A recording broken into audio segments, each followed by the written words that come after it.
So imagine being one of the leaders of an organization that's working to bring about systemic change, no less, tackling, and I quote here, the biggest, most intractable challenges facing the planet in the decades ahead. Well, that's the goal set by the philanthropic Omidyar Network. And I'm absolutely delighted that I am now joined by Omidyar's senior vice president, and that is Michele Lawrence Jawando. So thanks so much for being with us and joining us online. It is wonderful to join you today. Thank you so much, Isabelle. So can you tell us, for those of us who are not aware, who are going to be watching this, what the Omidyar Network is all about? Because you've got some really key priority areas. Well, first off, I want to thank you for the opportunity to join you today. You are a brilliant interviewer. I've been able to catch up, and I saw actually one of my former colleagues and icon and leader for so many, Vince Cerf. And so just really want to thank you for your leadership in opening up and creating this space. Omidyar Network is a social change venture. It was founded by Pierre and Pam Omidyar. And what we are is we work to reimagine the critical systems in our life and the ideas that govern them, and to think about how do we use new ideas to build more inclusive and equitable societies, one that benefits not just a few of us, but all. And we look at that through three areas of focus. What does it mean to develop a responsible technological future? Who is included, and how do we both create and decide how technology can again serve the many and not the few? We think about issues like, how do we reimagine capitalism, looking at the great disparities in wealth and inequality across the globe, and think about what are our opportunities to shift those norms, and what are the ideas that currently allow that inequality to perpetuate. And then finally, our newest and our most recent area of interest, how do we build cultures of belonging? We live in a moment where, as you know, we are more fractured and polarized than ever before. It is increasingly hard to talk across differences, across culture and region and area. And that's because we have actually disinvested in those processes, those moments, the people, the relationships that are needed for us to have moments of cultural connection. And so we believe that instead of adding to the othering that so many are doing, that we want to figure out, how do you build cultures where everyone can belong, where we can work across differences. And those are the three areas that we work on at Omidyar Network. Wow, I think that's just absolutely incredible. And it is so necessary today, the work you're doing, you know, having people like you helping us imagine, and then your action-based, put into action, you know, systemic change ultimately. And that's incredible. And I know the role of the philanthropy is very much, you know, central to what you're doing. So how can philanthropy move us towards a more responsible and equitable tech future? Because there's a real problem there. That's right. That's right. So I will say what's exciting about this moment, and I love our kind of bold, action-oriented spin, right? We want to change ideas, structures, and systems. And the reason we start from that is we have a firm belief that anything that is worth accomplishing should at first seem impossible. So the things that we are setting out to do should feel impossible. It should feel ridiculous. It should feel challenging, because if it's not, then the idea is not bold enough. And so what's beautiful about the role of philanthropy is that we have an opportunity to serve as a check on perhaps private interests. We have the ability to lean into our risk capital in a way that often elected officials cannot. My husband, for example, is an elected official.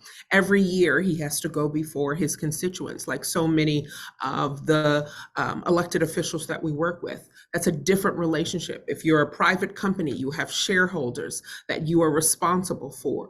But philanthropy can serve the interests of the people, without question. We can look at what are the needs of society that are not being met, and how do we rise to the occasion. And so I believe that philanthropy has a unique role of serving as a bridge between those private interests and the public. When it comes to governance, philanthropy can push beyond what are the kind of traditional incentive structures that we are currently operating under.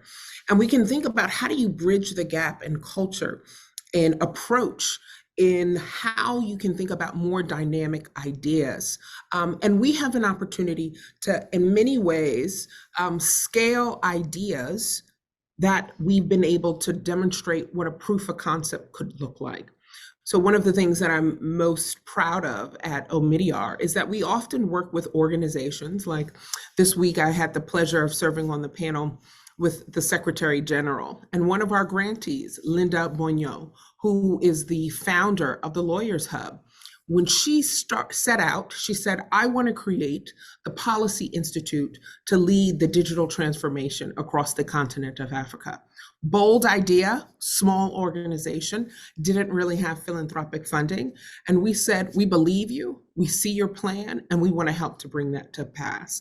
And that is what philanthropy can do best. We can lean into our risk capital, use our resources and our networks to support. We can work with global players and multilateral organizations. And together we can figure out how we can solve these impossible, intractable challenges together. Well, I think that's just incredible. And I'll have to stop saying wow throughout our whole conversation. But I really like this whole concept that, if it's not impossible, it's not bold enough. That's right. Let's start unpacking some of this, because from your experience, what do you think would be needed in terms of changing what's a current paradigm and reimagine a future where we have data control, privacy, security, utility, and value, that aren't necessarily channeled towards the public interest, but where we divert all of that and it becomes part of the public interest. That's right. It was absolutely wonderful spending time with so many colleagues and friends and mentors that I admire this past week at UNCTAD. And our idea about digitalization and the digital economy, there are still 2.6 billion people who are not connected. We heard that from the third of the world population, I think. Third of the world's population. And so we are still talking about basic levels of access. So we hear all week, we've been hearing about the digital divide. But I spend a lot of time in rooms where we're talking about AI. Yeah. And if we are still talking about a digital divide while we are moving light speed on AI, that digital divide will turn into what I call an AI chasm. There will be such a difference between who is able and who has the agency to shape the technologies of the future, and who has an opportunity to even put those inputs into the system that will shape the results that all of us will come to understand.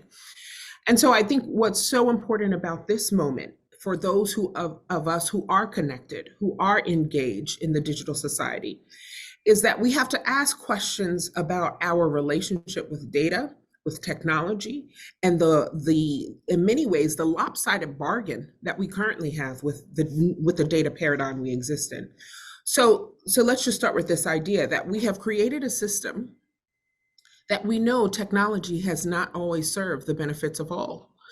And because of that, we have made the decision that profit will come first over societal outcomes, over risk and harm to the planet, over the public interest. We have made that choice. And I think a lot of our research and the work that we seek to support says, okay, let's first be honest about the system that we currently have. And let's think about, well, what are the mechanisms to both change the ideas, the mindsets, and the incentive structures? So we're not begrudging industry for choices that they're making, but we're saying these are the choices you've made. This is the outcomes. And so what can we do to change the structures and incentives to make you think about something different? And that's when conversations about global governance standards come into play. I think we should think about, well, what are the incentives that we can put in for society to think about how, again, do we serve the interests of the few, of the many and not the few? We have to collectively rethink our ideas around data. Data is both individual, but it is also communal. And if we have made a decision that there are whole communities that their culture, their ideas, their background, their value, we don't include in data sets, we don't value, we don't identify them as worthy, then in this new technological future, we will erase whole identities and people. We don't think that's acceptable. And so we think a lot about interconnection. We think about stakeholder voices. We think about not just access to data, but also who's shaping the opportunity of that data and the inputs that are going into the system. And I talk a lot about data because data is the fuel of the digital economy. And we have to ask ourselves, how can we both respond to this moment with more inclusivity, more access, more security, more respect, and more opportunities for us to work together. So we do great work with one of our partners is Co-Develop, who has worked on a fund that is working exclusively to support digital public infrastructure. They have a program, 50 countries in 5 years, to bring a norm globally to scale DPI, another one of our SDG goals. And another one of our examples is MOSIP, which is an open source platform digital identity system, which is currently implemented in 14 countries, recently achieved 100 million enrollments, and again, wow, providing baseline access for people so that we don't have to be comfortable with numbers like a third of the world's population being unconnected. We can change that, and we have to work together to do that. Yeah, and I think the point that you made as well, you know, about the different levels of conversations at UNCTAD, it's something that really struck me as well, that, yeah, we're talking about connecting people. On the other hand, we're talking about revolutionary technology. That's so right. It's beyond two speeds. It's almost two worlds we're talking about. They're worlds That's apart. Right.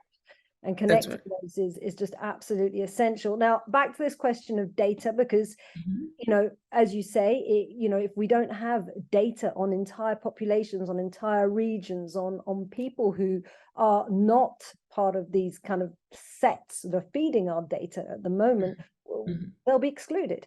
And artificial intelligence is hungry for data. So I know that philanthropy is carving out a role as we speak in the AI space. Can you explain that to us? So exciting that you brought up this point. I grew up a huge fan of science fiction. J.R.R. Tolkien and Star Trek and Star Wars were wonderful worlds that I was able to immerse myself growing up. And I recognized that so much of my optimism around technology comes from these stories, from these ideas of creating worlds and connecting with species across the planet, and not even just my planet, but interstellarly, right? And yet we have this wonderful moment where AI could help us with communication across countries and regions. We have an opportunity where AI could help to identify illness and sickness and help us get in front of devastating natural disasters and target relief to those who need it the most. So AI can unlock some of those ideas that I read about and watched as a child. It can be a transformative technology. But first, we have to assess who is able to be at the table to shape this moment. And what we know so much about digital technology is that there are often very few voices who are shaping the systems and the inputs into that system. And so Omidyar Network, we are committed, and we actually just announced yesterday, and I'm happy to share that we just announced $30 million of dedicated funding to promote inclusive and the responsible development of generative AI. Earlier this year, we were a part of an announcement from our Vice President, Kamala Harris, here in the United States. And we were a part of a group of donors who said that we were going to commit $200 million to ensure that AI advances the public interest. And so we're trying to do just that. So one, we believe that we have to find and fund alternatives so that we know that there are some big names that have been announced who are leading the work around generative AI. But let's make sure that we are creating great innovation so that you and I, if we have a great idea, that we'll have the opportunity to build an alternative that may be really centered women and voices who are outside of the global north, that we're being more representative of different communities and community needs. So one, how can we find and fund alternatives? Two, we are serious about how do we address concentration of power. We actually believe that governance and innovation can exist together. And actually, when it's done right, we can see great innovation. I was able to sit at dinner this week with some of the amazing UNCTAD entrepreneurs and ambassadors, and to hear their stories and what they're doing in Egypt and Nigeria and Ghana, around the world. These are entrepreneurs we want to pour our resources into. But if we are saying that there are only a few people who can do this work, then we are going to miss out on voices from all over the world. So we are serious about making sure that the benefits of this technology aren't concentrated with just a few key players. We believe that we have to make sure that this, both the development and the deployment, is inclusive. So making sure that it is global, that it includes different communities and insights.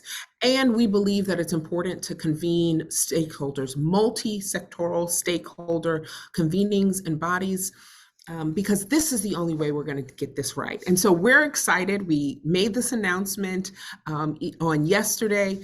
We believe that this is just the beginning of our commitment, and we're calling on our friends in philanthropy and in social venture to meet this moment of how do we make sure that AI is inclusive and equitable and can serve the voices of the many and not just the few.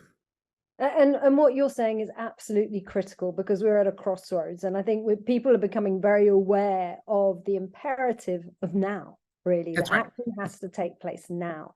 And you know, you're talking about the issue of AI governance, and at UNCTAD there's been a lot of kind of like conversations about what that should look like. Should we be looking at the short-term issues? You've mentioned, you know, a lot of them, you know, with bias, clearly. But there's also issues of misinformation. There's issues of privacy. There's issues of transparency. You know, those foundations stones of the AI. But then we're going to hear also questions of wiping out humanity, the existential threat that AI could pose. So when you look at this issue of governance, how do you identify your priorities? It's a great question, and I was recently on a panel and was asked this question, and I answer with, I think, what I'm calling grandmother's wisdom, right? That we all have a role to play in shaping the future that we want, but if we only listen to a few voices, then we are going to miss out of the needs of those at the far end of the table. And so there is actually space for us to think about the existential threats that AI can serve. But what has happened is, because we've been so focused on that part of the question, that we have avoided some of the immediate harms that people are experiencing right now. And Isabelle, you candidly shared some of that, whether it's bias or misinformation. We've already seen that at play. There are 54, I believe 54 countries who have elections next year. And so what does mis and disinformation look like in the age of AI? And what are the things that we can do? And in addition to just some of those immediate harms, we have to ask questions about what are some of the second and third order effects around labor and displacement and feelings like belonging. You know, I shared earlier, what happens if more of our conversations day to day become with the AI chatbots who feel like they become our friends? And does that add to the rising tide of loneliness and isolation? These are all questions that we have to ask and we have to deal with and reckon with as a society. So we believe that there is an opportunity for us to look at all of these challenges, and different members of society and philanthropy should play across the full spectrum. Some of the work that we will be paying attention to are some that I just mentioned, but we'll also be working on issues of accountability. So working with one of our partners, including Humane Intelligence, Dr. Ruman Chandri has just announced some of the work that she's doing on red teaming and audits so that we can look at actually what's happening with the information that we have in front of one of our partners, Collective Intelligence Project. They're going to coordinate what are considered a series of AI alignment assemblies. So that means you're going to bring together a diverse group of stakeholders into the conversation on AI and governance and accountability. And so we are going to be working at all levels of the spectrum. And we believe that there's space for X risks, but we need some attention on those immediate harms so that we all can be a part of shaping our AI future. Yeah, well, you know, I agree. It is really important. We've got to, you know, what you're saying makes absolute sense, and we shouldn't be scared out of thinking about these really essential building blocks that have to be looked at now. That's right. So let's just take a step back though, because, you know, when we talk about bias is also basically fed into the fact that there often aren't diverse groups in leadership roles. You know, to mention one example, and we don't have to kind of, you know, dwell on it, but we know that at OpenAI, the board was all male, all white, the new board, and that's going to influence decision making. Now, according to the World Bank, only a third of women basically work in computer or mathematical fields. They're the ones that should have a seat at that table, but you know, they're facing some headwinds. But you've been in the tech industry for years. You know, can you tell us a bit about what that journey has been like for you? Oh, well, let me start by saying that I am only here because I've had great mentors, men and women of all backgrounds and ethnicities, who sometimes saw things in me that I didn't see in myself. And I think often in society, we make designations about who's important, whose voices are the ones that we should listen to, who has potential and who doesn't. And I think what has often happened is we've let bias and discrimination into systems, and we've said, well, there's the reason why there aren't enough women or people of color is that they just can't cut it. But yet we haven't opened up the layers beneath to say, okay, well, where are we recruiting? And who are we talking to? And what type of encouragement are we seeing at the secondary and primary level of encouraging students to go into certain careers? We know from research that as early as the third grade, girls and boys will be at the same level of math and science fluency. And by the fifth grade, we see almost a 50% drop off.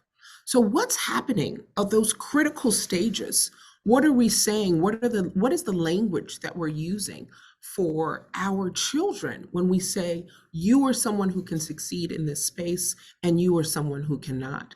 So there's both issues around pipeline, how we get our students and how we open up pathways for people of color and women into these fields, but also when you're there, what are those environments? I have been fortunate, I've been able to work for some of those amazing tech companies at the forefront of innovation. And it was an absolutely amazing experience. But I know one of the reasons I was successful was because I had a manager who happened to be a woman who invested deeply into my success. And there was a reason why I was able to see myself as someone who could succeed, because she was there first.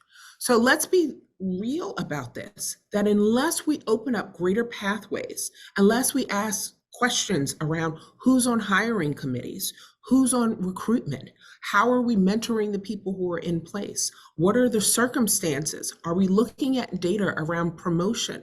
Are we looking at data around payment, and how people are being paid and pay scales? These are factual inputs that we can pull out and say, there's a story here. And I think often we are uncomfortable with having these conversations, because this goes back to the earlier point around belonging, because we don't really know how to talk about difference.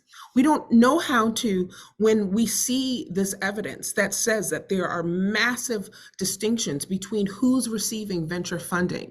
In Silicon Valley today, less than 2% of Black women receive venture funding in the Valley. We see these massive, and somehow we say it's because they don't have great ideas. Well, actually, I think that's because there's something about the structures of who we're saying who has bright ideas and who doesn't. And how do we talk about it and approach it in a way that doesn't demean, but we are honest about what type of future we want? Are we really saying that all the brilliance lies with one type of profile that is typically white and male? I think that that's not how genius works. If you look at patent holders before the 1950s, they were equally in the US, they were equally distributed across all social classes. And you saw actually also some similarities in race. And then afterwards, post the 1950s, you saw that move to the higher echelons, so that only about the top 5% of society were the folks who were moving forward with patent holders. So what does that say about us?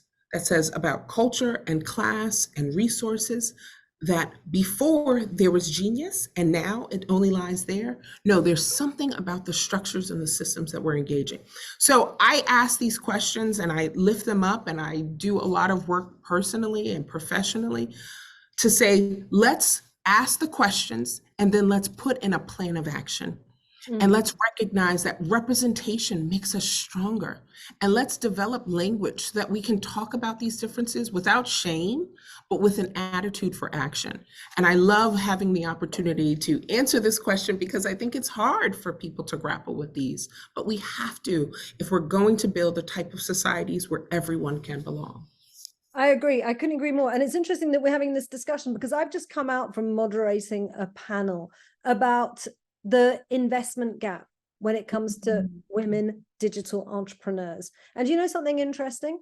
It was, I'd say, probably about 95% women in the room. And so unless you've got men at the table, you know, I just thought that spoke so loudly, you know. That's right. There are actions that need to take place, and those barriers have to be broken down. But anyway, and we need our male allies at the table. And that's why it's so important to our work around belonging has to sit along our work of responsible innovation and technology and capitalism. Because what is the ways that we can bring in more male allies to say, actually, we want to see something different, that our mothers and our daughters and our sisters have to be at this table too. And some of that is just shifting how we're thinking about who's around the table. There are simple questions that we've asked. We've done some research and we've worked with some organizations, including Catalyst, that have said, when you're just doing board composition, asking who's on the board, just asking the question in the room, which didn't happen at OpenAI. Asking who was in the room and who was on the board would have changed the dynamic before they announced that very homogeneous board. So this is an opportunity that we can do better and we can do more. Yeah, absolutely. And, you know, one of the resounding things that came out of our panel was it has to be seen as an opportunity, because there is a wealth of opportunity, and businesses and entrepreneurs tend to do better and they've got diverse leadership boards, and women run businesses seem to be more resilient. But anyway, that's not the whole topic. Listen, let's round this up now, because, you know, you're clearly a great leader. You're a fantastic communicator. You've got a stellar career. can you tell us a little bit about the values that guide your leadership? I start at a place where sometimes I have recognized that my voice may be the only voice in the room. And I've had to tell myself to use my voice even if it shakes. Even if I don't have all of the words, that there is a reason for me to be here at this moment. And so when I think about leadership, I often think about how do I encourage my teams and the individuals that make up the beautiful panoply that is Omidyar Network.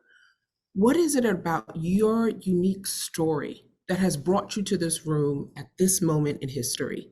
There is something that only you can add to this room, to this table, to this decision that we need. And if we see ourselves as whole, valued individuals, we stop comparing and looking left and right. I think oftentimes comparison steals us from our joy, and it steals us from seeing the intrinsic value that each of us has. And so I start with a human-centered approach to leadership, that when you develop your people are your most valuable asset. And so when you develop people and when you reinforce their value and their voice and their experience, then they show up with a different type of energy. They show up with a team mentality, and that changes the entire way that you can operate and things that you can get done. So thank you so much for asking the question, but I believe deeply in the power that each of us has, the voice that we all have inside of us. And I work to support that and to bring that out.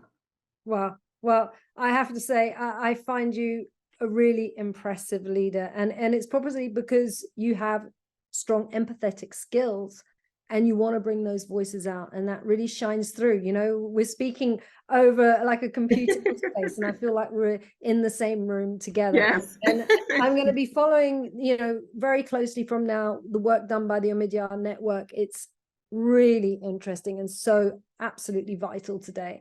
And I just can't thank you enough for taking the time and sharing your experience, your knowledge, and your expertise with us. Thank you so much. Have a great afternoon. And thank you for your leadership and all the great work that you do. And thank you to everyone at UNCTAD and all of the delegates and colleagues. And thank you for the work that remains. And of course, for the Secretary General and her leadership and really bringing this conversation to the forefront. We appreciate you.